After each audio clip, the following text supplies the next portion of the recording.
Hey there. Ready for a deep dive into something that impacts us all, especially lifelong learners like you? I'm right. Today we're tackling how universities can better connect education and research. Okay. And trust me, Yeah. it's way more interesting than it might sound. It really is. Uh-huh. This isn't just about dusty textbooks and labs. Right. It's about giving you, the learner, a much richer and more relevant experience. Okay, so tell me more about why this matters. I have a feeling this isn't just about abstract theories. You're absolutely right. Think of it this way. We live in what experts call a knowledge society. Information is everywhere, changing constantly, Oh, right? totally. It's like trying to take a sip of water from a fire hose sometimes. Exactly. And that's why it's not enough to just memorize facts anymore. Right. What matters is knowing how to learn, how to sift through information, how to analyze it critically, Yeah. and even challenge it. Okay, that resonates. I'm constantly bombarded with new information. Just this morning, I was reading 3 different articles about, well, it doesn't even matter. The point is, I can relate to that feeling of information overload. And that's where research comes in. Okay. It's not just about discovering new things. It's about developing those essential skills. Right. Critical thinking, problem solving, asking the right questions. So it's like research is a skill set in itself. Precisely. And what's fascinating is that universities are in a prime position to teach these skills by better connecting what's taught in the classroom with what's being discovered in research labs. Makes sense. Right. But isn't that already happening? Don't professors do their own research? They do. Okay. Many academics wear 2 hats. Right, teaching and conducting research. But, and this is where it gets interesting, the incentives to bridge those 2 worlds aren't always there. Interesting. So you have these brilliant lines doing fascinating research, but it's not always making its way into the classroom. Where's the disconnect? Well, this research paper we're diving into, written by experts from leading universities in Sweden and Singapore, by the way, highlights some real-world examples. Okay. For instance, at KTH, Royal Institute of Technology in Sweden. Funding models sometimes prioritize securing research grants over teaching. So a professor might feel pressure to focus on publishing research to get funding, even if they're passionate about teaching and want to integrate their work into their courses. Exactly. And while research funding is crucial, it can create a situation where teaching might take a back seat. The paper also looks at Nanyang Technological University in Singapore, which uses a 2-track faculty system. Interesting. One for teaching-focused professors and one for research-focused professors. Well, it sounds organized. I can see how that could accidentally create a gap between what's being taught and the latest research. Precisely, even with the best intentions. The way universities are structured can sometimes get in the way of a truly integrated approach. Okay, so how do we bridge that gap? Because for someone like me, who's always hungry to learn, knowing that there's cutting-edge research happening but not always accessible is frustrating. How do we bring those worlds closer together? That's the million-dollar question, isn't it? And the paper actually offers a framework for tackling this challenge. Okay. It's called the Healey model. The Healey model. Okay, I'm intrigued. Break it down for me. Imagine a staircase. Okay. At the bottom, you have professors simply mentioning research findings in their lectures. Right. That's a start, but it's pretty basic. As you climb the stairs, you encounter higher levels of integration. So what would be a step or 2 up from simply mentioning research? Give me an example. One step up could be having you, the student, analyze data from real research studies. Okay. Further up, you might design your own experiments, even if you don't have the resources to conduct them in a lab setting. It gets you thinking like a researcher. So it's like a choose-your-own-adventure, but for research. You can dip your toes in or dive headfirst. I like it. Exactly. And at the very top of the staircase, students are conducting their own research projects, contributing to the field. The Healey model gives universities a roadmap for gradually increasing the level of research integration in a way that makes sense for their context. That makes so much sense. It's about creating a pathway, not just expecting everyone to suddenly become a researcher overnight. Absolutely. However, the paper makes a crucial point. Not every approach is one size fits all. Right. They call this the good methods axis. Essentially, it acknowledges that factors like available resources, technology, even teaching styles, will all influence how effectively research can be integrated. So it's like you can have this amazing roadmap, but you need the right vehicle and the right fuel to actually make the journey. You got it. It's about finding the right fit for each unique situation, which is something we'll explore further. But first, let's shift gears and dive into some real-world success stories. Okay. Because seeing these models in action really brings this whole concept to life. Oh, I love a good success story. Hit me with it. What are some universities doing to make this work? Hey. Like, lay it on me. Who's out there actually making this research education connection happen? Well, you might find this interesting. Remember Nanyang Technological University in Singapore with the two-track faculty system? Yeah. Despite that potential hurdle, they've pioneered a really innovative program for their medical students. Okay, so they found a way to bridge that gap. Color me intrigued. Tell me more. Right. So in their fourth year, these med students, Well, who are already juggling a crazy amount of information, take on a 6-week individual scholarly project. whoa.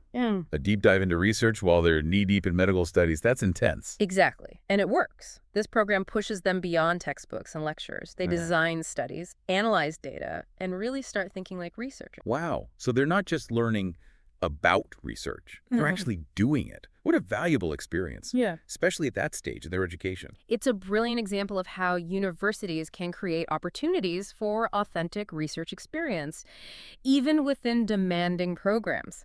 Now, ready for a totally different approach? Yeah, sure. This one takes us to Örebro University in Sweden. Hit me with it. What are they doing in Sweden? Get this.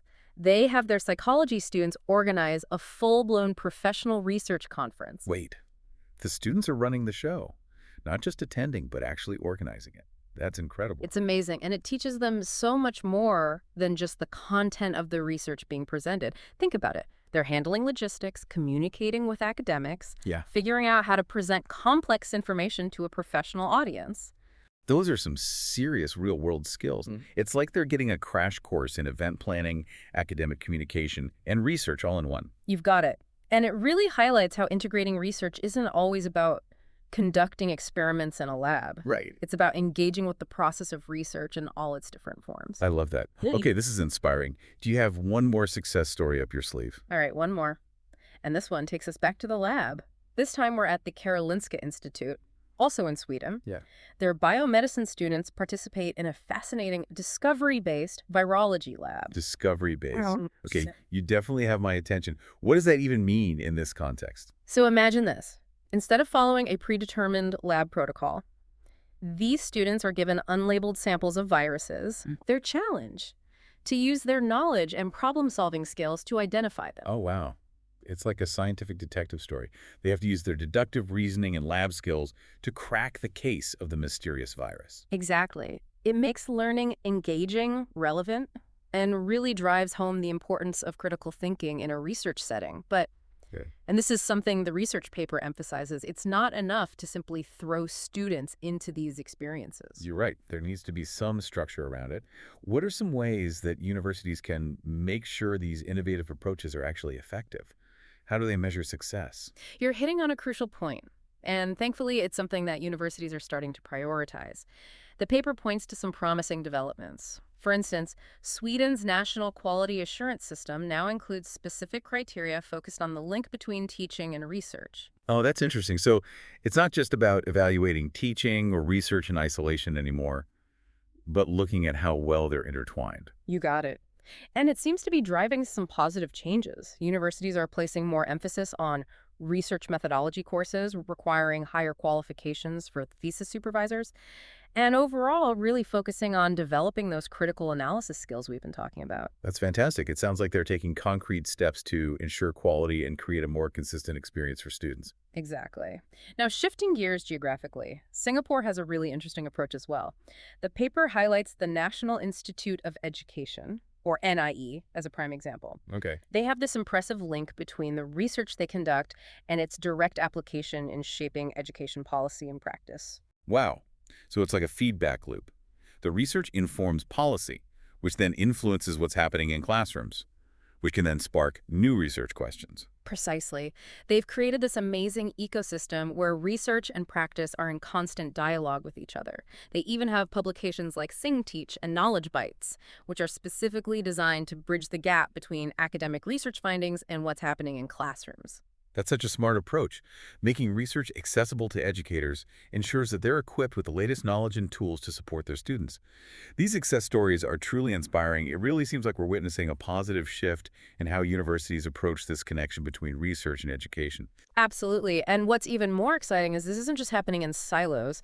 There's a growing awareness globally. Hmm. And initiatives like those in Sweden and Singapore are paving the way for others to follow suit. That's really encouraging to hear. But I have to ask, for those of us on the learning side of things, what are the key takeaways from all of this? How can we as students benefit from this evolving landscape?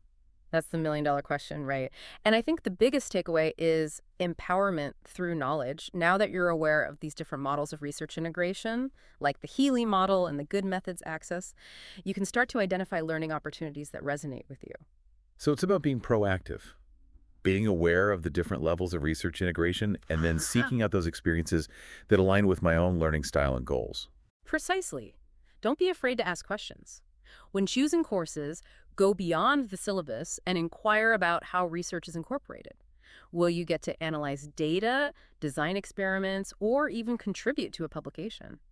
The more students express interest in research-integrated learning, the more universities will prioritize creating those opportunities. That makes sense. It's about making our voices heard and advocating for the kind of learning experiences we want and know are beneficial. Exactly. You have the power to shape your own education. And this brings us to a final, provocative thought inspired by everything we've discussed today. Ooh, I love a good thought-provoking question. Lay it on me. Imagine a future where universities offer personalized learning pathways. Want to take a deep dive into a specific research area? There's a path for that. Prefer a broader approach with less research intensity? There's a path for that too. So like a choose-your-own adventure for your education, where you decide how deeply integrated you want your learning experience to be. That's fascinating. It would be incredible to have that level of customization and control over my own learning journey. It's an exciting vision for the future of higher education, isn't it? And it all circles back to this crucial link between education and research. By recognizing its importance and advocating for its integration, we can create a more engaging, relevant, and ultimately more fulfilling learning experience for everyone. Absolutely. It's about sparking curiosity, fostering critical thinking, and empowering learners to become active contributors to the world of knowledge. Well, on that note, I think we've successfully completed our deep dive into the fascinating intersection of education and research. Big thanks to you for joining us on this journey. It was my pleasure. And to you, our listeners, we hope this deep dive has sparked some new ideas and inspired you to think differently about the power of connecting education and research. Until next time, keep those minds curious